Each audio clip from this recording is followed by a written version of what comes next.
बिस्मिल्लाहिर्रहमानिर्रहीम। अस्सलाम वालेकुम, welcome back to our channel. इस वीडियो में हम बात करेंगे नीड बेस के हवाले से, how to apply for need base scholarship और कौन कौन सी ऐसी मिस्टेक्स हैं जिनकी वजह से नीड बेस नहीं लगती है। ठीक है, वो कौन कौन सी मिस्टेक है वो भी आपको बताऊंगा। ठीक है, किस तरह प्रॉपर्ली इसके अप्लाई करना है, आपको लाइव दिखाता हूँ कि किस तरह अप्लाई करना है। ठीक है, वीडियो का एंड तक देखिएगा, ये वीडियो आपके लिए बहुत ही ज़्यादा इंपॉर्टेंट है। और फ़र्स्ट ऑफ़ ऑल तो नीड बेस के लिए स्कॉलरशिप के लिए अप्लाई कौन कौन कर सकते हैं वो भी मैं आपको बता देता हूँ। ठीक है, फ़र्स्ट ऑफ़ ऑल अगर नीड बेस के लिए आपको अप्लाई करना है तो आपकी जो CGPA है वो इतनी होनी चाहिए। ठीक है, 2.5 जो है ना वो होनी चाहिए CGPA आपकी।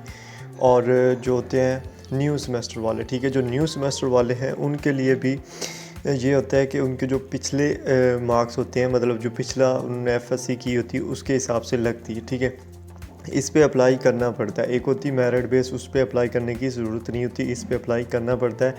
और जो इसमें इतने नंबर वाला अप्लाई कर सकता है। उसके बाद अगर आपने FSC की और उसमें आपने 6 मंथ का आपका गैप है, यानी आपने 6 मंथ में कुछ भी कहीं भी एडमिशन नहीं लिया, यानी BS में कहीं भी एडमिशन नहीं लिया और आप जो है फ्री रहे, ठीक है, तो वो आपका गैप माना जाता है आपकी स्टडी में।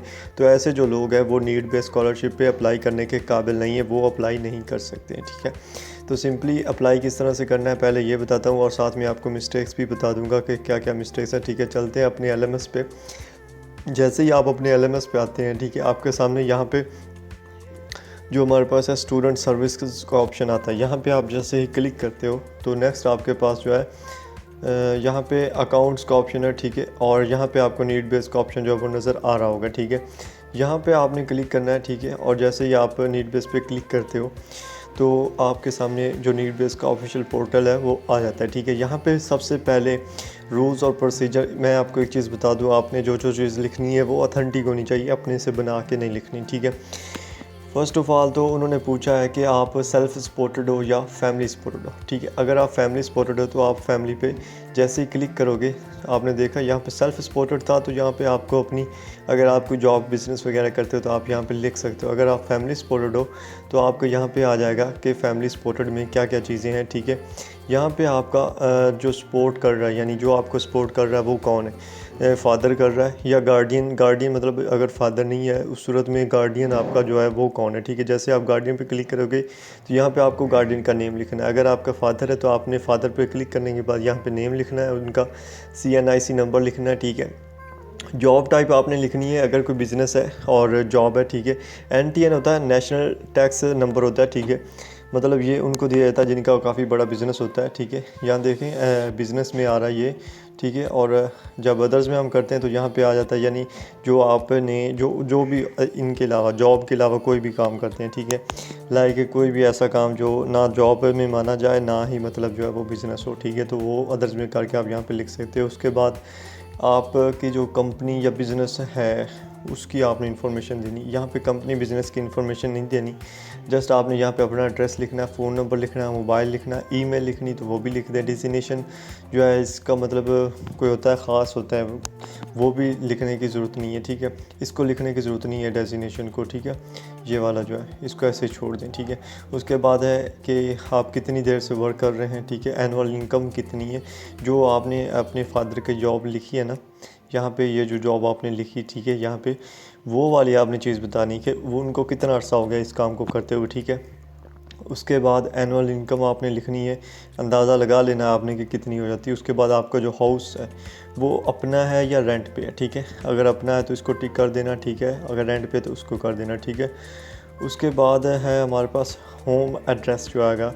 ठीक है, हाउस एड्रेस आपने प्रॉपरली लिखना है, जो सारा है वही सेम से लिखना है। उसके बाद आपका मार्शल स्टेटस जो है वो आपने लिखना है। ठीक है, अगर आप मैरिड हैं या अनमैरिड हैं वो भी चीज़ें आपने लिख देनी। ठीक है, उसके बाद हमारे पास आ जाता है कि इंडिपेंडेंट्स इंक्लूडिंग यू, यानी आपके साथ कौन डिपेंडेंट है। ठीक है, यानी आप भी डिपेंडेंट हो और आपके गार्डियन पे या जो आपका फादर है उस पर कौन कौन और डिपेंड करते हैं। तो यहाँ पे आपके अगर कोई सिस्टर है, छोटी सिस्टर है या भाई है, उसका नेम लिख दें। और अगर आपके और हैं तो यहाँ पे ऐड न्यू रो करेंगे। जैसे आप ऐड न्यू रो करते हैं तो यहाँ पे देखें एक और न्यू रो होगी। उसके बाद आपका उसके साथ रिलेशन क्या है वो आपने लिख देना। ठीक है, उसके बाद एज आपने लिखनी है। ठीक है, और उसके बाद स्टेटस लिखना है। ठीक है, उनका स्टेटस मतलब क्या है, मार्शल स्टेटस जो होता है, यानी ये स्टडी कर रहा है, अर्निंग कर रहा है कि अभी बताने के काबिल भी नहीं है, ठीक है।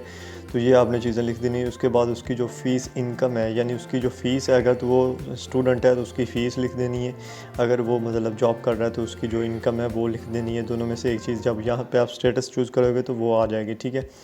उसके बाद हमारे पास नीचे वाला जो आता है ऑप्शन, ये बहुत ही इम्पोर्टेंट ऑप्शन है, ये जो एनुअल एक्सपेंडिचर्स वाला है, ठीक है। इसमें होता है क्या है कि वो एनुअल एक्सपेंडिचर्स आपसे पूछ रहे होते हैं कि जो आपका एनुअल एक्सपेंडिचर है, एनुअल ख़र्चा है साल का, वो क्या है, ठीक है। तो यहाँ पे आपको यूटिलिटीज़ मतलब जो घर का सामान वगैरह होता है, यूटिलिटीज़, उसका कितना खर्चा आता है, एजुकेशन का कितना खर्चा आ रहा है, लिविंग का कितना खर्चा आ रहा है, पूरा आपने मतलब एक साल का पूरा आपने बताना होता है। उसके अलावा भी होता है यहाँ पे क्या है, लोन है, ठीक है। अगर आपने मतलब कर्ज़ा लिया हुआ है, ठीक है, वो कितना लिया हुआ है, ठीक है। अगर कुछ लिया हुआ तो वो आपने लिख देना। और अदर्स हैं मतलब जो लिविंग है या जो इनसे हट के है, जो ऐसे कह लें जो आप मतलब जेब खर्ची इस्तेमाल करते हैं या कुछ भी, ठीक है। तो यहाँ पे आपने प्रॉपरली जो है ना, यहाँ पे कोई भी मिस्टेक नहीं करनी, यानी बहुत ही ज़्यादा नहीं लिख देना यूटिलिटीज़ का। जितना आपका आप एक हिसाब लगा लेना अपना, जितना बनता हो। मैक्सिमम आपका 30 से 35 हज़ार का यूटिलिटीज़ होनी चाहिए। एजुकेशन आपकी देख लेना आप कितनी बनती है, और लिविंग आप देख लेना कि आपकी कितनी बनती है, ठीक है। और ज़्यादा नहीं करना, ठीक है। उसके बाद है स्कैन कॉपी आपने अपलोड करनी है बिल की, ठीक है। स्कैन किस तरह करते हैं, कॉपी आपने मतलब रीसेंट जो आपका बिल आया होगा, ठीक है, बिजली का बिल, जो घर का बिल होता है, ठीक है, वहाँ पे आपने स्कैन करना है इसको ऑनलाइन, ठीक है। ऑनलाइन कर सकते हैं, या आपके पास कैम स्कैनर है मोबाइल में तो वहाँ से भी आप कर सकते हो, ठीक है। ये ऑनलाइन कैम स्कैनर है, यहाँ से भी आप इजीली कर सकते हो, ठीक है। यहाँ पे आप अपना जो पेज है वो अपलोड करें, ठीक है, कंप्यूटर से, और उसको ये स्कैन करके आपको दे देगा, ठीक है। ये जैसे ऑप्शन आ गया, ठीक है, ये भी आपको साथ में बता दिया मैंने, ठीक है। उसके बाद आपने यहाँ पे क्या लिखना है, ये करंट बिल है, कौन सा मंथ है। अब जो जैसे अक्टूबर का तो अक्टूबर लिख देना, ठीक है। उसके बाद आपने क्या करना है, बिल के ना 12 मंथ का लिखना, और 12 मंथ का बिल का जो पूरा है ना वो आपके बिल के ऊपर ही लिखा होता है, ठीक है। तो आपने बस मंथ 1 से शुरू करना, जिससे भी आप शुरू कर रहे हैं, ठीक है। बस वैसे ही तरतीब से लिखते जाना, या जैसे बिल आपका लिखा होगा ना बिल पे, ऊपर से स्टार्ट करना है, ठीक है। जैसे ऊपर लाइंस होती हैं वहाँ से स्टार्ट करना और नीचे लिखते जाना है, ठीक है। ईयर भी लिखते जाना है और मंथ भी लिखते जाना, साथ ही इधर जो हमारे पास आएगा इसका अमाउंट जो है वो भी इधर लिखते जाना, ठीक है। ये चीज़ है। उसके बाद है, अगर आपका बिल ज़ीरो है, मतलब आपने पे नहीं किया किसी मंथ का, ठीक है, इंपॉर्टेंट चीज़ है यहाँ पे। अगर आपने बिल पेमेंट नहीं की, ठीक है, और वहाँ पे आपने जस्ट क्या करना है, ज़ीरो लिखना है, ठीक है। और कुछ नहीं लिखना, जस्ट ज़ीरो लिखना है। ये जो हमारे पास खाना बनाया हुआ उन्होंने, जहाँ पे हमने अमाउंट लिखनी है, ये वाले जो खाने हैं ये वाले, ठीक है, इनमें, ठीक हो गया। उसके बाद हमारे पास एक और इम्पोर्टेंट चीज़ आ जाएगा, जिसकी बिना पे जो है वो लगती है और जिसकी बिना पे नहीं भी लगती। वो क्या चीज़ है, वो है कि आपने पहले कहीं से जो है वो स्कॉलरशिप रिसीव कर रहे हैं या नहीं कर रहे हैं, ठीक है। पहले तो अगर मैं आपको बताऊं, मेरिट बेस वाले जो हैं उनकी जो स्कॉलरशिप होती है, मतलब वो, और इसमें डिफरेंस ये है कि वो ऑटोमेटिक आपके मेरिट पे लगती है। और जब वो लगती है तो अगर ये इस पे आपने अप्लाई किया भी हो और ये आपकी लग भी सकती हो, लेकिन अगर वो लगी है तो ये आपको नहीं मिलेगी, ठीक है।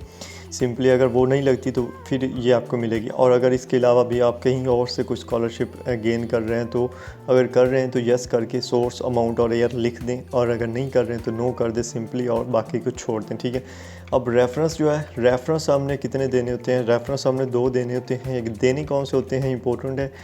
आपने ना तो अपनी फैमिली का कोई मेंबर नहीं चूज़ करना, ना फादर मदर सिस्टर ब्रदर और या कोई भी अपनी फैमिली का नहीं चूज़ करना। आप किसी भी अपने दोस्त का जो है ना वो नेम, उसके साथ रिलेशन, क्या रिलेशन में जब आप देखते हो ना, इधर क्लिक करते हो ना रिलेशन पे, तो आपके सामने काफ़ी चीज़ें आए थे। यानी यहाँ पे फ्रेंड का भी है, ठीक है, फादर फ्रेंड भी है, कुलीग भी है, कोई भी आप यहाँ से चूज़ कर सकते हो। सिंपल उसका डेजिनेशन, यानी वो क्या करता है, ठीक है, वो चीज़ आपने लिखनी। उसके बाद उसका CNIC नंबर, उसका मेलिंग एड्रेस, मतलब उसका जो पूरा होम एड्रेस है वो लिखना है। उसके बाद उस टेलीफोन नंबर है तो ठीक है, नहीं है तो छोड़ दें।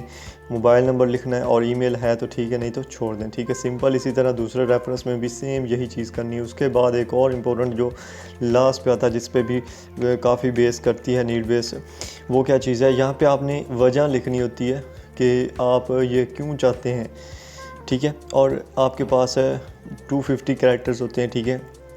कोशिश करें कि यहाँ पे आप इजीली मतलब जिससे आप अगले बंदे को मुतासर कर सकते हैं ऐसे जुमले लिखें, ठीक है। आपको क्यों ज़रूरत है, आप अगर आपका जो भी है यानी आप फाइनेंशियल प्रॉब्लम्स में हैं तभी आप इस चीज़ को अच्छे से लिखें। और 250 जो है ना वो कैरेक्टर्स यानी लफ्ज़ जो है वो होने चाहिए, ज़्यादा नहीं लिखने, ठीक है। और एक अच्छे से खूबसूरती से लिखना है, ठीक है। उसके बाद यहाँ पे उन्होंने पूछा, डिक्लेरेशन भी पूछी है कि जो जो चीज़ें आपने यहाँ पे की हैं वो सही तो हैं, यानी आपने सही इन्फॉर्मेशन दी है, ठीक है।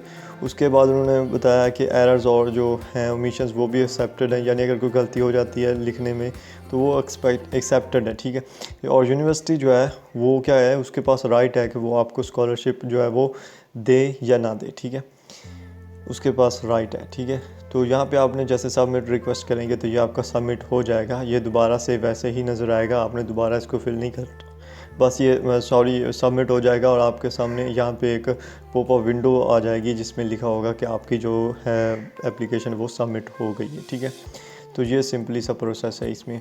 तो आई होप आपको वीडियो जो है ना वो अच्छी लगी होगी, और मज़ीद इस तरह की वीडियो के लिए और कोर्स सिलेक्शन के लिए, ठीक है, यहाँ पे कोर्स सिलेक्शन का ऑप्शन है वो भी ओपन नहीं हुआ, जैसे ही होता है उस पर भी वीडियो आपको मिल जाएगी, ठीक है। तो कोर्स सिलेक्शन की वीडियो जो है वो भी बहुत इंपॉर्टेंट है, क्योंकि कोर्स सिलेक्शन एक ऐसी चीज़ है जिसके लिए आपका पूरा सेमेस्टर जो है वो मतलब नेक्स्ट सेमेस्टर जो होता है उसमें आपको उसके हिसाब से रखनी पड़ती है, कोर्स करना पड़ता है, ठीक है।